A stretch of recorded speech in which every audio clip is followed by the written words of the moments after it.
Hello and welcome to another People First video blog. Subject to today's blog is empathy. Sorry to anyone that's been waiting for a while since the last one, and there's been a lot going on. I'll explain a little bit more about that in the next video. Thanks to everyone that submitted in the meantime. Special thanks to Danny White for the stuff that was submitted on feminism. That went down really well, so thank you, Danny, for that. If anyone else has anything they'd like to talk about, send in a video or an article or a blog post or anything you like, send me a message and I'll do it for you. Now, empathy is part of what makes us human. It's an intrinsic part of human nature. To be able to empathise with another person is part of what helps society move forward as a group. Now, the reason for this post is I think that increasingly we're taught to move away from feeling empathy for different people, to draw lines in the sand.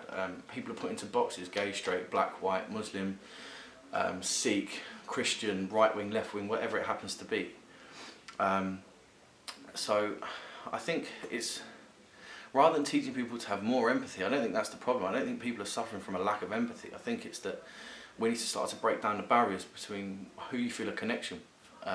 And if you can feel more of a connection with other people, then you can feel more empathy, and hopefully we can move forward and be happier people, really. So next time you see a news report that states Muslim man does this, or black teenager does this, or far left Christian group does this, or far left, far right Christian group does this, or whatever it happens to be, just take some time to try and think about that person as a person, to look at their humanity rather than their group. Pushing people into this other category, this kind of homogenous lump, helps people breed on hate and discrimination, because you're putting people into little separate boxes, and you can be happy in your little box and you can discriminate against another box. For some people it gives them a sense of belonging. So if you look at a lot of far right groups, such as the EDL, or some of the Britain First posts or something like that, part of what they're doing there is saying, I look like you, you look like me, we are people. These other people are a group and we can be against them rather than working with them. And I think that's very dangerous. It's no coincidence that studies have shown, and I'll link to this in the video, studies have shown that people that live in more multicultural areas are less racist. And that's because you see people as human. Next time you see a news report that says, such and such a group does this, think about that person going to the shops every day, taking their kids to school, getting locked out of their house, losing their phone in the morning, trying to make breakfast, trying to cook dinner for their family, whatever it is. And I think that's going to be a really healthy thing for people to do, because as it says on the cover photo of the People First page, our true nationality is mankind. And there's no real differences between people. I mean, we may have slightly different cultures, might have different religious beliefs, but we all live the same life day to day pretty much. And if we can move away from these kind of dangerous little boxes and categories, we can feel more empathy for more people. I mean, this is a subject that's quite important to me. I personally feel empathy for maybe a larger group of people than certain others do, because I look at things like this already. And I know a lot of you out there probably do. But we're all still guilty of it from time to time. We're all still guilty of picking up a newspaper and it's reading, something like, X person does this, and you think, why are they doing that? But it's not they, it's them, it's that one person. They might come from a certain group, but it doesn't mean they're representative of the entire group.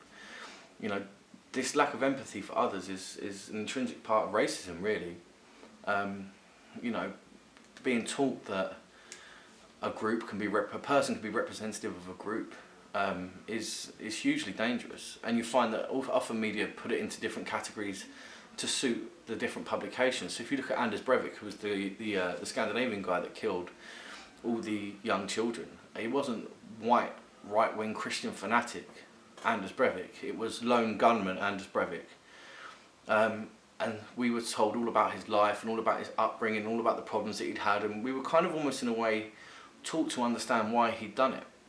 On the flip side, when you hear about young British Muslims going to join ISIS, you don't understand why they've gone to do that. There's no background to their life, why they feel disenfranchised, why this has happened. And I'm not saying that we feel sorry for people that are in ISIS. I'm not condoning any terrorist acts or any acts of violence against anyone ever. That's not what I'm saying. But what I'm saying is that try to be more careful when you read articles and you see things on TV or on the news, and they try and dehumanise people. Because what they're doing is teaching you to have a lack of emotion, to have a lack of empathy. And I think that if we had more empathy and understanding, maybe there'd be less violence committed. Maybe if we understood why people in certain groups did certain things, we'd be a step closer to tackling it. And I don't think it's that people at the top don't understand why these things happen. I just think it's easier to sell newspapers if you put someone into a group and you can make everyone angry about what they've done. And also, you know, while I'm on the topic of this, the last video that I sent up was about the myth between asylum seekers and pensioners. There's another one that's come up recently about a supposed church in, I think it's Wiltshire it's supposed to be, that's been turned into a mosque, and all the bodies are being dug up and exhumed so that it can be turned into a mosque. Now this is not true at all, it's another hoax. I'll link all the details at the bottom of the video in the comments section.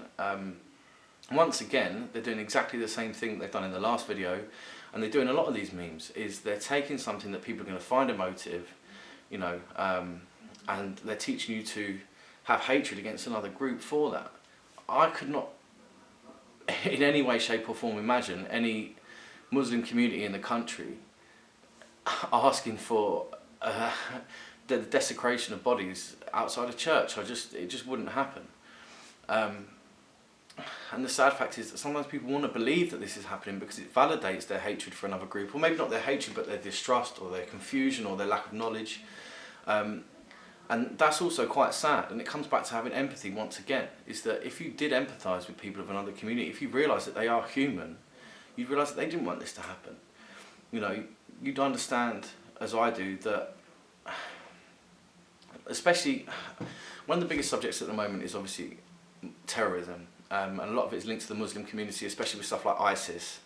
And that's a really big subject for people at the moment. It's the main focus of a lot of Britain First posts, a lot of other right-wing posts.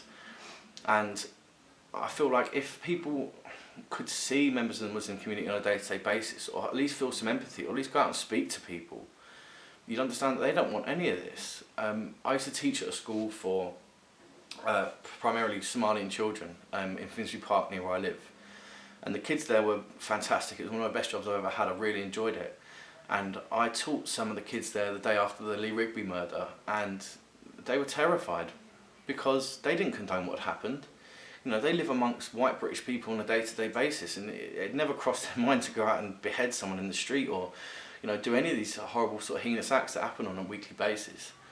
And they were scared because they thought I wouldn't go and teach them anymore because I'm white and British. The kids at school were being horrible to them. One young 15-year-old girl was attacked in Wood Green up the road from me, all because they're Muslim. They're being persecuted for their skin colour and their religion just as much as any Christians are by ISIS out in the east. And I think that these girls and boys, you know, both groups, both young teenagers, were suffering from a lack of empathy from the community because people were looking at them and they were putting them into that box. And they're immediately in that box, everybody fits in that box together. The box of Muslim, for people that are looking at in these sort of categories, includes everybody. From peaceful sort of day-to-day, maybe even not especially religious Muslims, are being put in the same box as ISIS, who are fanatic right-wing extremists. And it's just a category that's been fed by the media and by people's fear. And I understand people being scared about it, but look into it a little bit deeper, try and break down the barriers a little bit, go out and speak to someone. Go to an area primarily full of Muslim people and speak to people and see what you feel. Most of the people that I speak to that are racist, really, or born prejudiced, or maybe just uneducated on the subject, are generally people that live outside of these areas. People have said to me before, oh, how do you survive living in central London as a white person? Don't you feel pushed out? And I've never have done in my life at all, and it's probably one of the things that's led to me feeling more empathy for different people in different communities, because I see them on a human basis on a day-to-day level. And I think that's something that people could take away. Aldous Huxley, the guy that wrote Brave New World, his famous quote is that the propagandist's purpose is to teach one group that another group is less human. I may have paraphrased that slightly, but I think that's about right. And what he's saying is completely true. It's the same thing that both sides did in the Second World War, the Allies and the Nazis. And I think that it's something that's really creeping into people's psyche every single day. And I think different parts of the media do it for different reasons. I think some people in the media do it because it makes it easy for them. It makes it easy for them to sell newspapers. It makes it easy for people to understand, I suppose, on one level. But also, it is used to feed hatred, it is used to feed fear. And if you can take one thing away from this today, it's that next time you read one of these news stories, like I said, just break it down. Think about that person as a person. Think about their motives. Think about why they are who they are. And please steer clear of putting people into dangerous boxes, because you'll be put into a box by certain groups in certain places and you won't enjoy it yourself. And I think that if we can all move forward as people, seeing each other as people and not as groups, not as labels, not as boxes, not as subcategories, not as religions, not as races, but just as humans, I think we'd all be a lot happier. Thanks.